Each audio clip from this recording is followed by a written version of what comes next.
Hi everyone, and welcome to this episode of the Sustainable Connections podcast. Getting to do this one from New York City. I've been here for Climate Week with many of my colleagues, and we're taking a moment out of the incredibly packed schedule. There were over 1,000 events here this year to try and capture what we've learned, what we've heard, and what we think we can do differently moving forward to keep decarbonization moving. I'm not going to do that alone. That's never a good strategy. So incredibly lucky to be here with several of my colleagues today. Linden, welcome. Linden kind of does all things sustainability internally at ERM and also leads our Climate Week delegation, for which she deserves enormous credit and thanks. Liam Walsh is our Chief Commercial Officer. His first Climate Week, we're going to play a little bit on that and get those fresh perspectives. And then Sabine Hoefnagel, who is responsible for sustainability and risk at ERM and has, like Linden, been a veteran of many of these events. And so we're going to look at how these things have changed over time and what we learned this year. Sabine and Linden, I want to start with the two of you. You've been to a whole bunch of Climate Weeks. You're veterans. And Liam, as we've already said, you're at your first. I'd like to get overall responses from each of you. And Linden, maybe for you, a tiny focus is just how has this Climate Week been different than other years you've experienced in New York? I mean, the external context has changed a lot. We all know this. And when we were planning and preparing for this Climate Week, it was really a question of, well, is anyone going to show up? Who will show up? And what we've learned and what's actually really happened is lots of people have showed up. But it's not the normal crowd alone. We're seeing different companies coming, so more companies in different parts of a value chain because they see the opportunities to kind of really engage and do business, let's be honest. Yeah. So it's companies, different companies are turning up and different people in those companies are turning up. So we have the strategy folks and the procurement folks and the detailed lenders and analysts and lots of people. So it's different folks turning up as well. They're all kind of learning to talk to one another. Learn to talk to one another, and they want to get into the detail.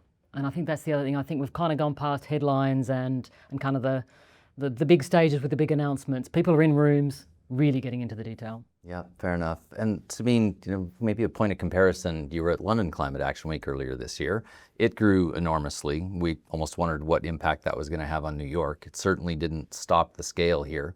But how was the conversation different in the two places? A few months apart, but also geographies apart. Yeah. So I'd say, well, firstly, the amount of people, lots of people in London, lots of people now in New York, I think over 1,000 events, as you said. So, and many of the people here are business leaders. So, the good news is in both London and in New York, business is engaged. They show up. The second thing that I saw, again, both in London and in New York, is that the one-size-fits-all era of sustainability is kind of over. It really depends on like what industry you work on and what geography you work on, and transformation looks very different depending on those factors. So if we're thinking about the mining sector, for example, we had an event this morning. That there is a real the topics that they're struggling with can be around social license to operate, for example. But if you compare that with a consumer goods company, it might be more about how do I decarbonize, the inputs into my products through alternative feedstock. So that kind of specificity is really showing up, I think. You're asking me what's different between London and New York. If I'm honest, I don't see that much difference. I think more of a kind of continuation of these themes. And one theme that I'm sure we'll talk about more today is this kind of link between sustainability and enterprise value. That's been a really loud and clear theme. And that was already the case in London and even much more louder here this week in New York. You're louder, stronger, more widespread, and all those different people talking about it as well. Liam, want to benefit really from kind of the fresh exposure. Like, what did you pick up, and was it any different than what Linden and Sabine are starting to reflect? Well, firstly, it's I didn't think you could be exhilarated and exhausted at the same time. To this degree, at least. I've discovered this week that actually those two things are possible at the same time.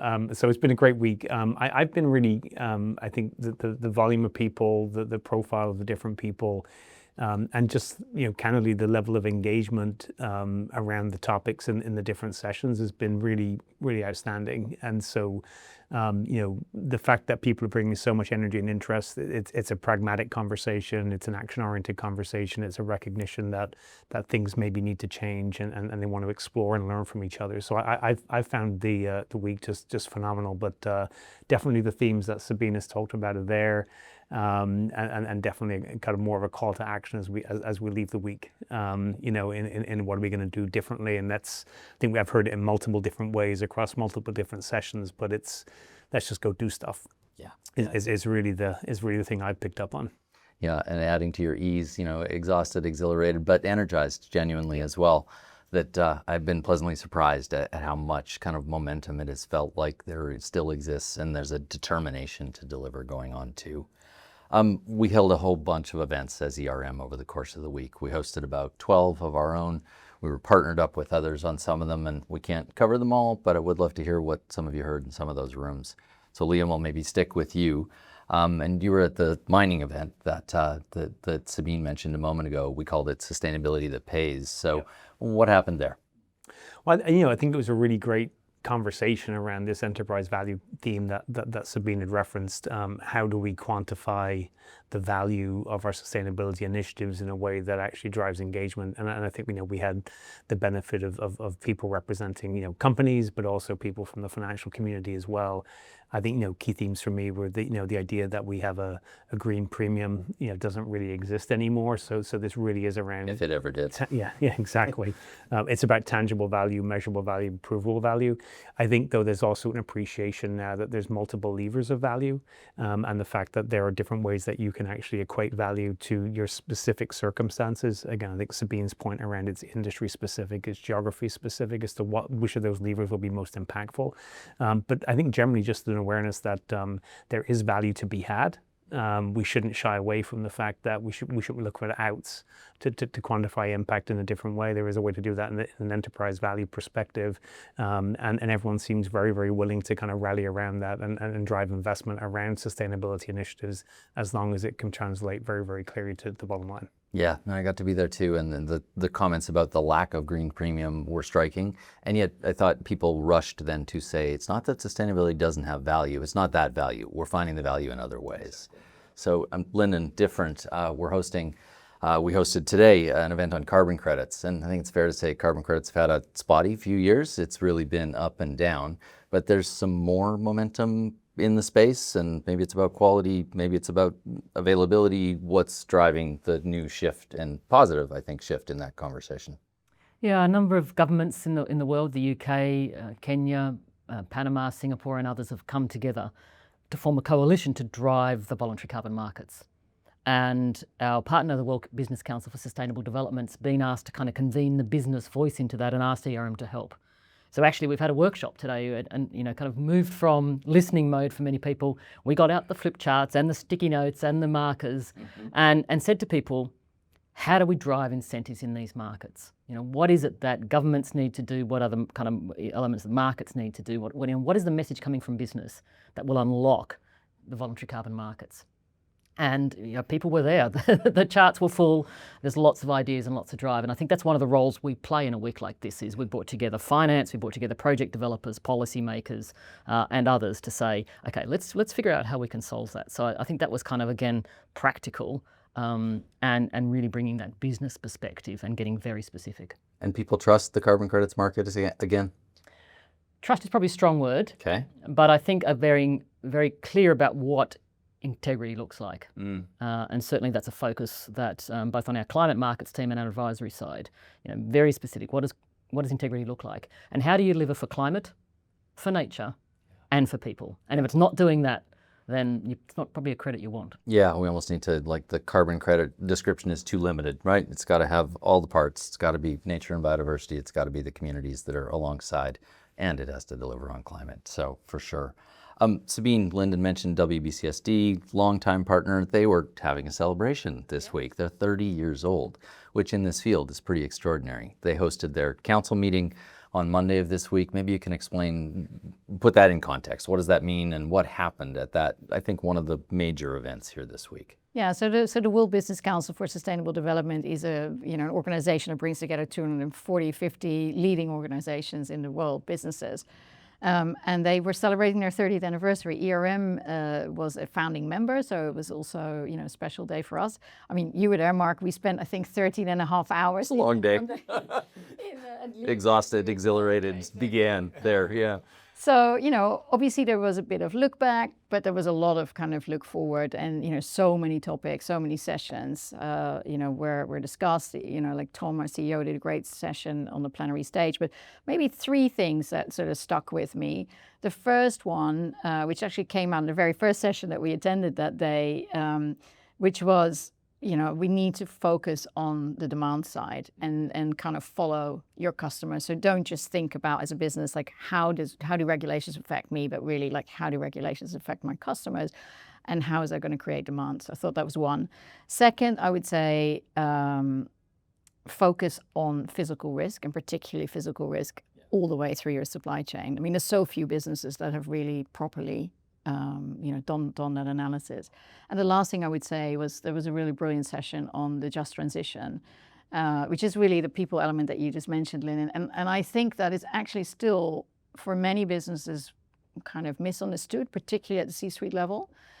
So I know they're producing a guide that Yerim is also collaborating with, which will come out just before COP, and I look forward to that because this cannot be done without taking people into consideration. My some takeaway at the WBCSD day was the length, the 13 and a half hours, but the length was reflective of there's so much that people want on the agenda and need to fit in.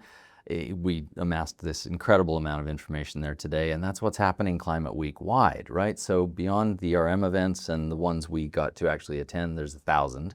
And this all in some ways builds and rolls from Climate Week to Climate Week, London to New York, and on towards COP30.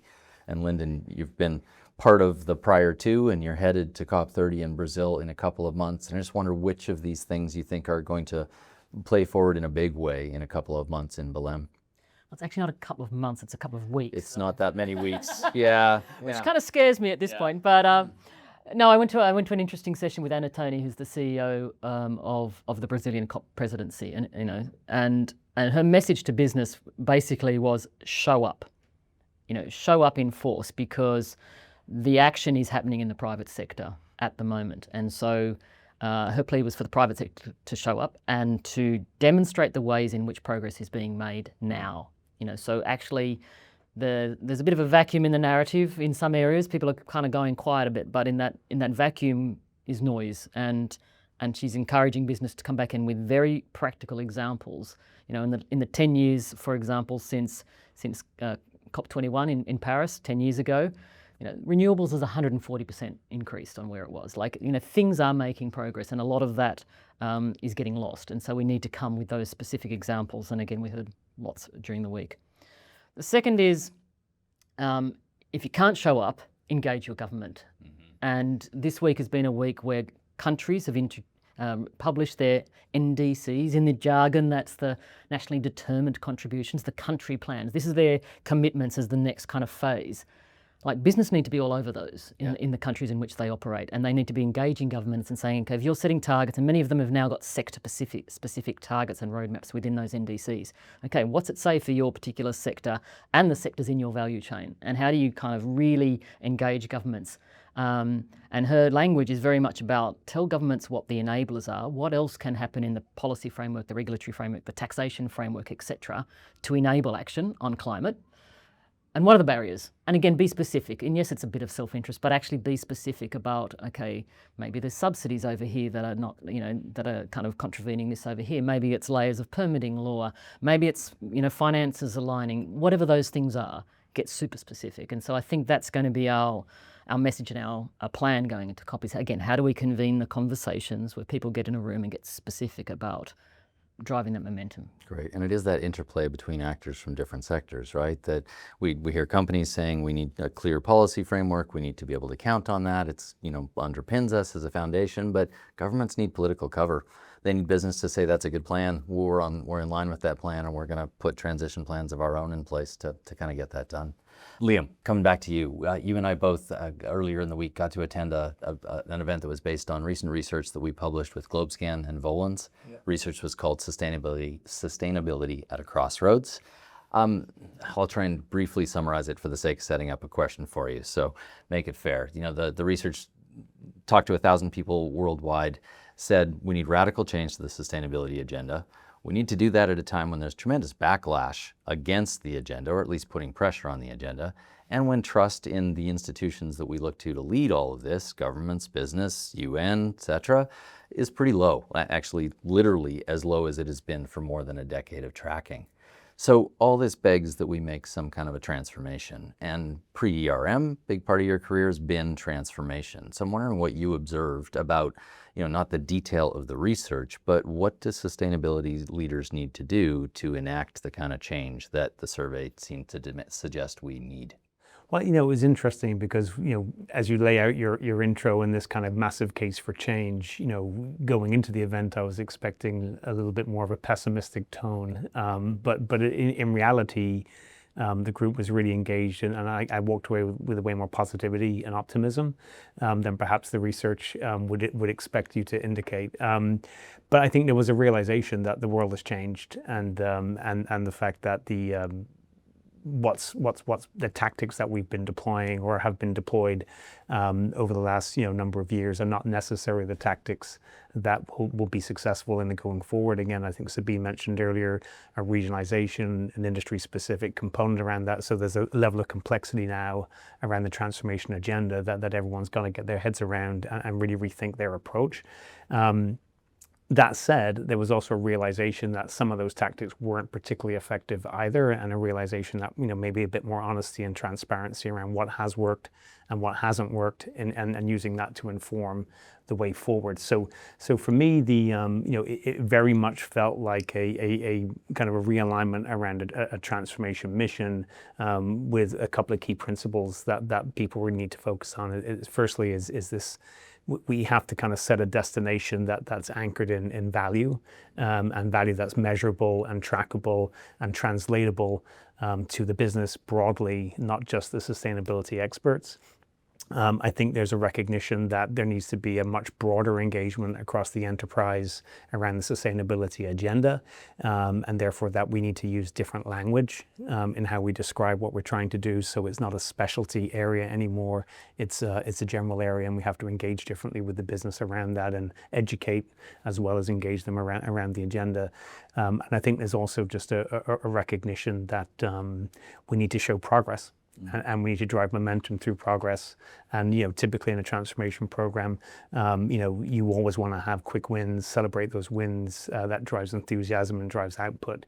I think the bigger question, though, which is really where we kind of posed the question to the room, was in the context of a different way of doing this. What does that mean for sustainability leaders and their roles in their organizations? And it's really that pivot away from being an initiative leader to being an orchestrator of a theme across multiple initiatives. And that's going to take a different set of skills, a different set of activities, and maybe people playing a slightly different role of really kind of driving engagement, leading from the back, not always leading from the front, and making sure that sustainability as a theme is reflective in all the key strategic priorities for the organization, not just treating it as if it should be an individual priority on its own. Yeah, it's a real challenge in all that in terms of how we show up and lead in this field, right? Which it'll be a challenge for folks to make what is a cultural change, it sounds like, as much as a technical or sustainability one. Sabine, this Crossroads research really well also, and also the Catching the Wave research that we did with WBCSD last year. The Crossroads research ranked a bunch of possible solutions, and up in the kind of top right corner, the highest, potential, highest impact things we could do for the next 5 years. Technological innovation and R&D that supports sustainability, and also really close to it, the commercialization and integration of more sustainable products and services. So how much did the technology theme appear here this week? Do we have examples of that working in practice, if that's the solution we're supposed to grasp? Yeah. Lots of talk about that. I mean, both in the events that I attended, but also in one-on-one conversations, you're hearing many companies putting serious investment into innovation for new technology and new materials. One example that was mentioned this morning was JSW Steel, big Indian steel company, who talked about how they are using a waste material from their processes to make a new kind of cement, which is much lower carbon. So, here you're seeing circularity in action, a really exciting example.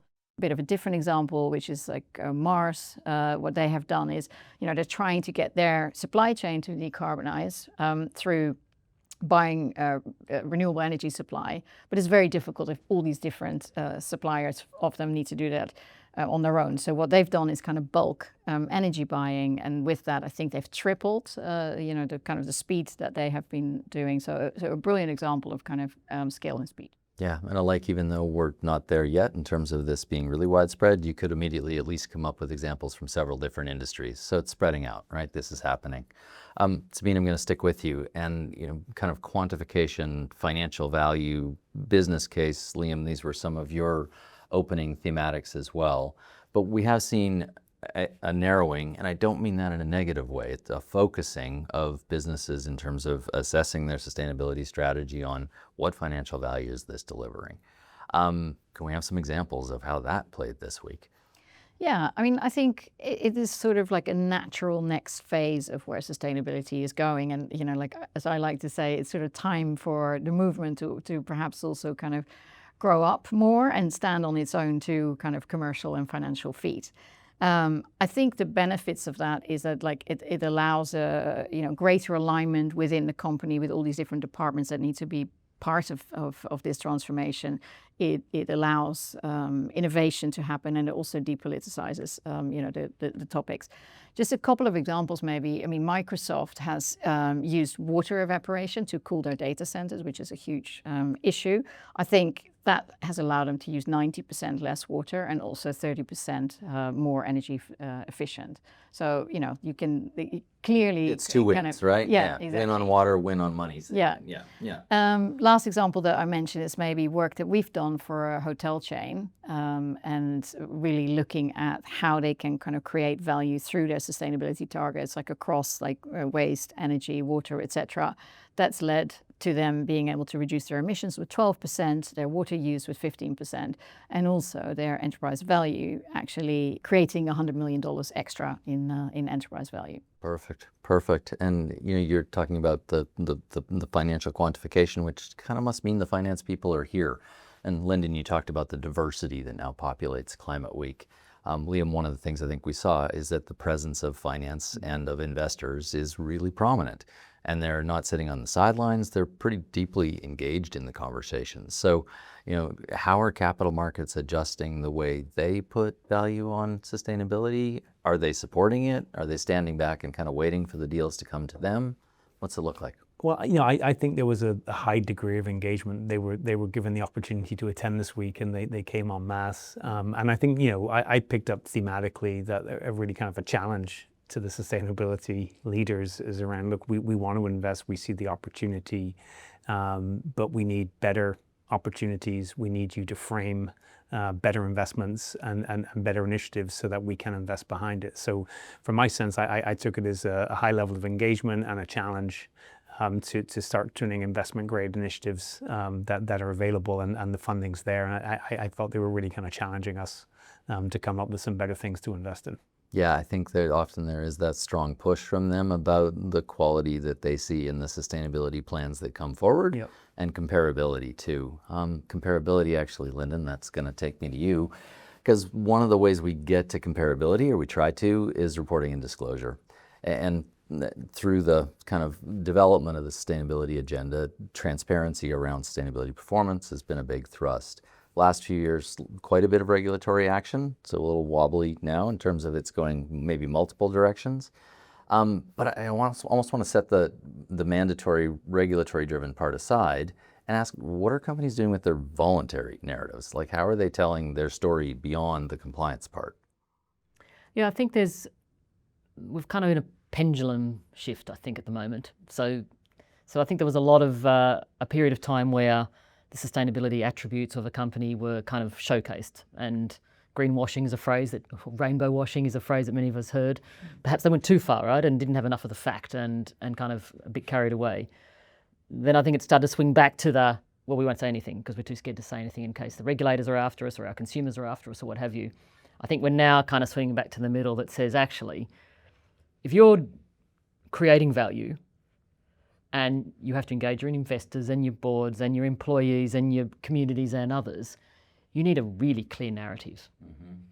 Because if you've got a really clear narrative that says, this is what we're doing, here's the proof points, here's why, and here's the difference it will make, like that just shifts everything. Mm-hmm. And so I'm kind of feel like we're kind of just starting to settle in on that. And if we can really get that articulation to those different stakeholder groups in language that means something to them and their lives and what they're trying to achieve, or their business, or they're a supplier, then I think those companies were the ones that'll cut through. Yeah, so it's really narratives, plural. It's got to be different for each, and language that they like, not that we like. Exactly. Fair enough. Exactly. Fair enough. You mentioned briefly earlier, we touched just transition, but I kind of want to come back. And Climate Week is about decarbonization. A big part of it is private sector. We assume corporate decarbonization and adaptation initiatives in doing this is good, but it all affects lives and livelihoods. I think we're seeing more of the consideration of social impact as a factor in addressing climate change be considered. And can you bring that a bit more to life? Yeah, I mean, I guess we're talking about a people-centric climate transition. And those people are you, each of us. Us. Yeah. Employees, our suppliers, as I said, the communities in and around it, the regulators. Like we're all people, and we're people kind of on this journey together. So that's the people piece. Then I think there's two dimensions we need to think, and we kind of call through this the inside out and the outside in. So the inside out is actions that companies take will have impacts on people, and it's not always taken into account. If you're going from a traditional source of energy to renewable energy, maybe we're closing down coal-fired power stations. That impacts people and jobs and communities. Typically, they're in a community around that. Like that is real. If you don't deal with that up front, then it's going to be a world of pain. Yeah. So there's that side of things. There's also, we had a great example from one of the sort of industrial players that we had there this morning, saying it's a war for talent, right? So a lot of the things that need to get done in businesses are we going to acquire smart people who've got kind of passion and the technology skills and the innovation and the creativity and able to use AI and all of those things. But they need to be in the sectors that perhaps aren't as interesting or as sexy as some might have. But we still need manufacturing. We still need some mining sources for critical minerals and so on. So a source of talent. Now, if you're not factoring that into your transition, you're going to miss out. You're going to turn around and your part of your workforce is retired, and who's there? And then outside in is if it's flooding from extreme weather events and your employees can't get to work, what happens? Productivity problems. Yeah. Big productivity problems. So inside out and outside in, think about that in your transition planning. Yeah, all makes sense. I would say we could do this all day, but we've already confirmed that we're both exhilarated and exhausted, so we probably shouldn't. So want to kind of bring things to a close. I'm going to give you each a chance to sort of help sum up here, and Liam, you get to go first. First Climate Week, so first conclusion. What should businesses do differently after this week, and what's it essential that they keep doing? So I think for me, it's two things. Firstly, they need to take a step back, reflect on what they've done to date, recognize and celebrate the things that have gone well, acknowledge the things that haven't gone well, and just reset the strategy that actually can align their whole organization around the change that they need to embrace, as opposed to, again, treating sustainability as an initiative. It's got to be part of core to strategy, and it has to be clear in that. I think the thing they have to keep doing is just doing stuff. They've got to make progress. We all know in the world we learn from doing. So it's not take a pause and go away and figure out a big strategy. It's revisit your strategy while continuing to execute the things that are working well, and keep an action orientation. Yeah, thanks, Liam. Agree with the observations and see that sense in it of the doing desire. It wasn't just a wish. It's people like asking exactly what they can do in their roles to make a greater difference. Linden, we touched COP30 earlier, and I guess the last 2 years probably at Climate Week, nature was really, really present. It wasn't as strong a theme this week here, at least where I was, but we really expect it's going to be prominent at COP30 in Brazil, partly because Brazil, Belém, Amazon, everything. How do they come together again in that conversation? Yeah, we've been doing some work for some of the leading NGOs on this to really say, how does nature fit into the climate discussion? Because you can't solve for climate without nature. Mm-hmm. You just can't. And people, I'm going to keep saying, not going to happen.